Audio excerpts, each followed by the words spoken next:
Hello students, Vinita Hindi class में आपका स्वागत है।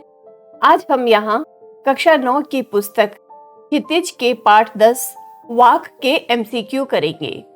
प्रीवियस वीडियो में हम इसकी व्याख्या एवं प्रश्नोत्तर कर चुके हैं।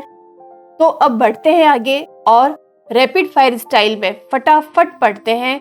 Let's study MCQ of walk.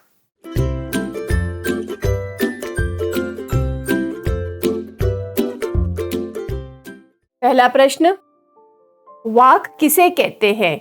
Option है एक पक्षी का नाम, वाणी को, कविता को या ईश्वर भक्ति को। सही उत्तर है इसका वाणी को।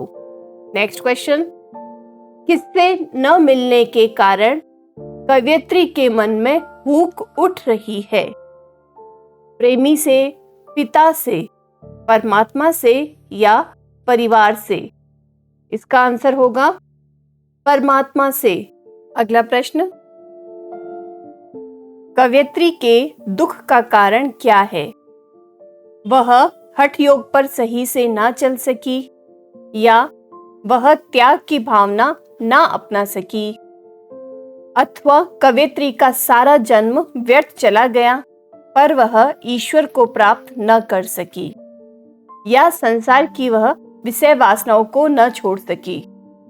इसका आंसर होगा कवयित्री का सारा जन्म व्यर्थ चला गया पर वह ईश्वर को प्राप्त न कर सकी।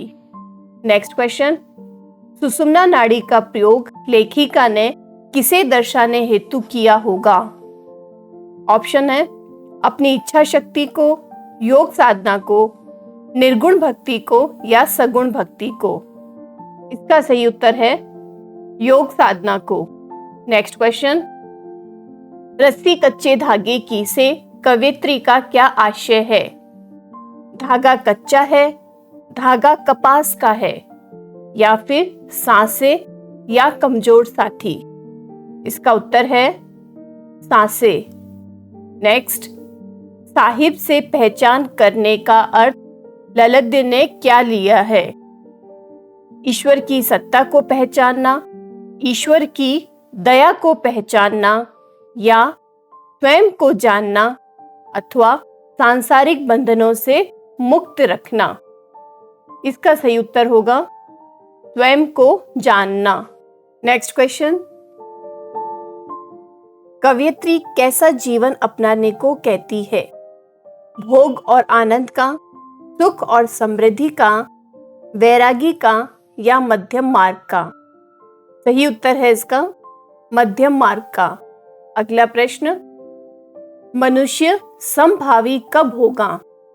जब वह ज्यादा त्याग करेगा या जब वह भोग अधिक करेगा अथवा जब वह त्याग और भोग दोनों को समान पलड़े पर रखेगा अथवा जब वह भोग से ज्यादा त्याग करेगा? इसका सही उत्तर है जब वह त्याग और भोग दोनों को समान पलड़े पर रखेगा। नेक्स्ट क्वेश्चन, वाक में ललद्य सांकल शब्द का प्रयोग करती है। बताइए यह सांकल किसके प्रतीक स्वरूप प्रयोग में लाई गई होगी?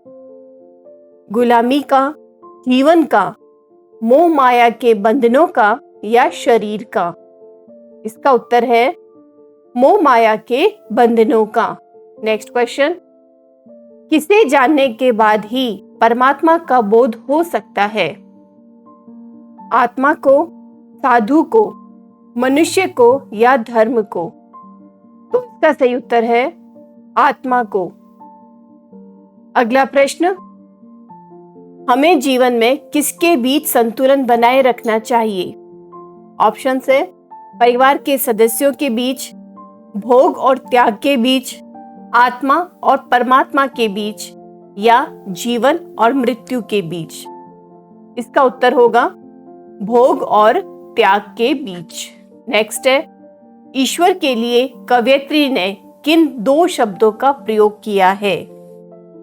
ज्ञानी देव, धागा और सकोरे, समभावी और नाव और साहिब और शिव?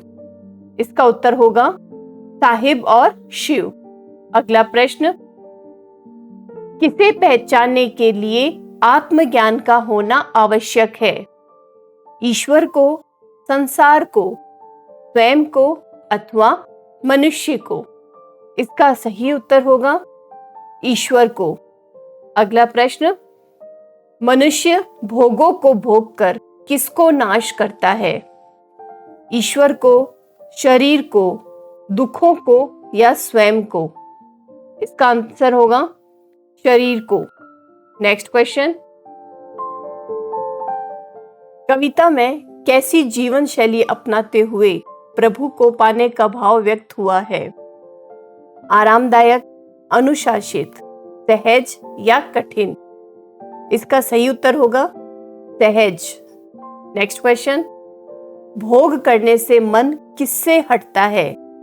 ईश्वर से, समाज से, परिवार से या मित्रों से? इसका उत्तर होगा ईश्वर से। अगला प्रश्न, भोग और त्याग के बीच के मार्ग को अपनाने वाले को क्या कहते हैं? अहंभावी, भोगी, त्यागी या समभावी? इसका आंसर है समभावी। अगला प्रश्न, शिव कहाँ बसते हैं? मंदिर में, पर्वतों पर, सर्वत्र या समाज में? इसका आंसर है सर्वत्र। नेक्स्ट क्वेश्चन, तपस्या का जीवन जीने से मनुष्य के मन में क्या पैदा होता है? अहंकार, सुख, भक्ति या संतोष? इसका उत्तर होगा अहंकार। अगला प्रश्न, कविता में किन बंधनों से मुक्ति की बात की गई है?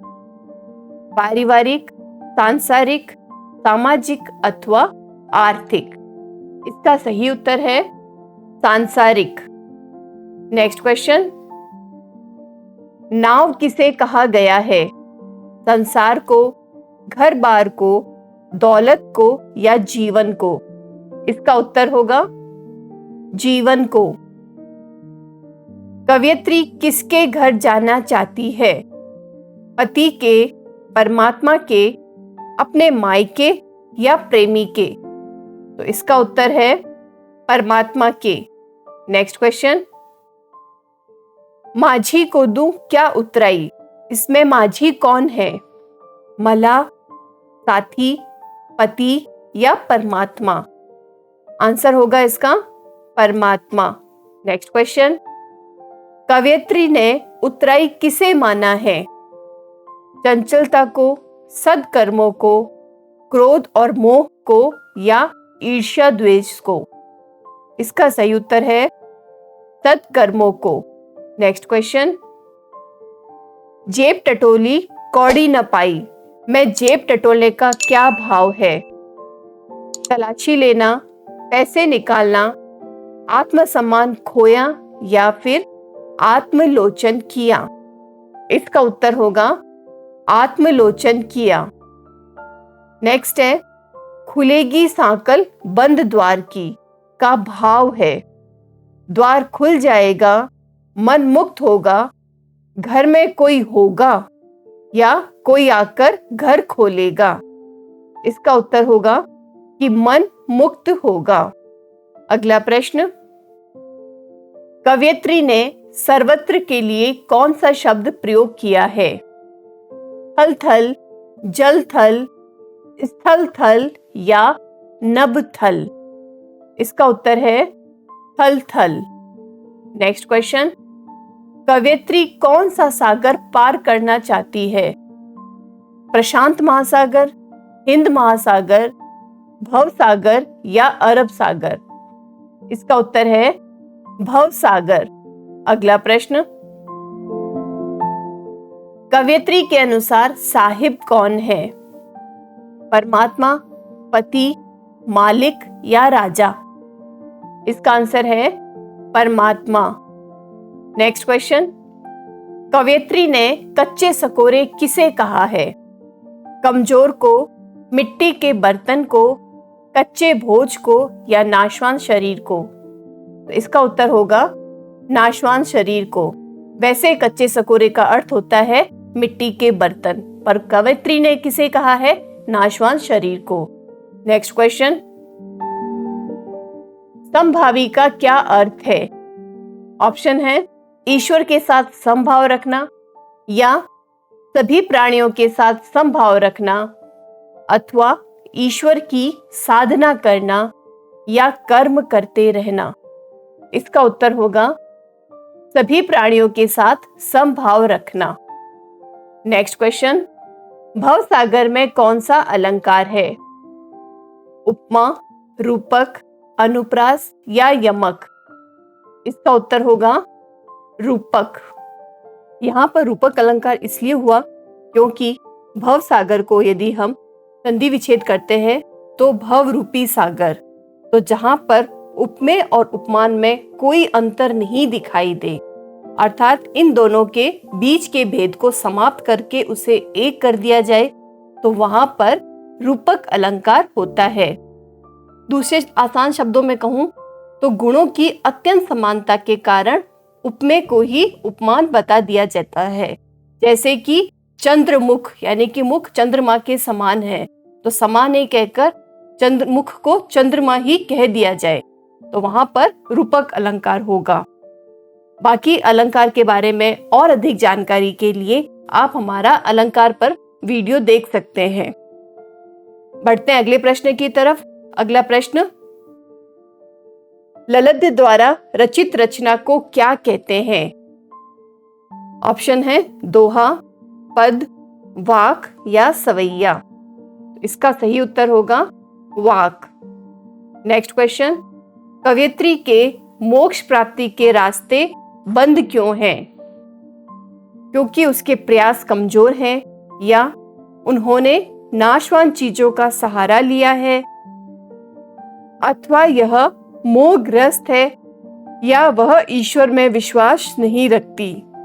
तो इसका सही उत्तर होगा कि उन्होंने नाशवान चीजों का सहारा लिया है। अगला प्रश्न, कवयित्री अपने जीवन रूपी नाव को किससे खींच रही है? मोटी रस्सी से, अपने बल पर, या सांसों रूपी कच्चे धागे की रस्सी से, अथवा गुरु की कृपा से? तो इसका सही आंसर हुआ 500 रूपी कच्चे धागे की रस्सी से। नेक्स्ट क्वेश्चन, कवयित्री के प्रयास किस तरह व्यर्थ हो रहे हैं? ऑप्शन है बंद मुट्ठी से फिसलती रेत की तरह, बीते हुए समय की तरह, या मिट्टी के उस बर्तन की तरह जिससे पानी टपक रहा हो, या उपरोक्त में से कोई नहीं। तो इसका सही उत्तर हुआ मिट्टी के उस बर्तन की तरह जिससे पानी टपक रहा हो। नेक्स्ट क्वेश्चन, कवयित्री के अनुसार सिर्फ त्याग से क्या होता है? मनुष्य अहंकारी बन जाता है, मनुष्य अपना विवेक खो देता है, या मनुष्य सन्यासी हो जाता है, अथवा मनुष्य संतोषी हो जाता है? तो इसका सही उत्तर होगा कि मनुष्य अहंकारी बन जाता है। अगला प्रश्न, कवयित्री ने परमात्मा मिलन के लिए कौन से मार्ग को अपनाया?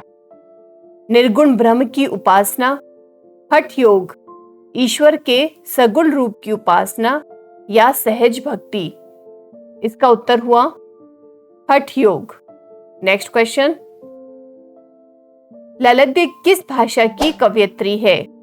अवधी, सिंधी, कश्मीरी या गढ़वाली? इसका उत्तर हुआ कश्मीरी।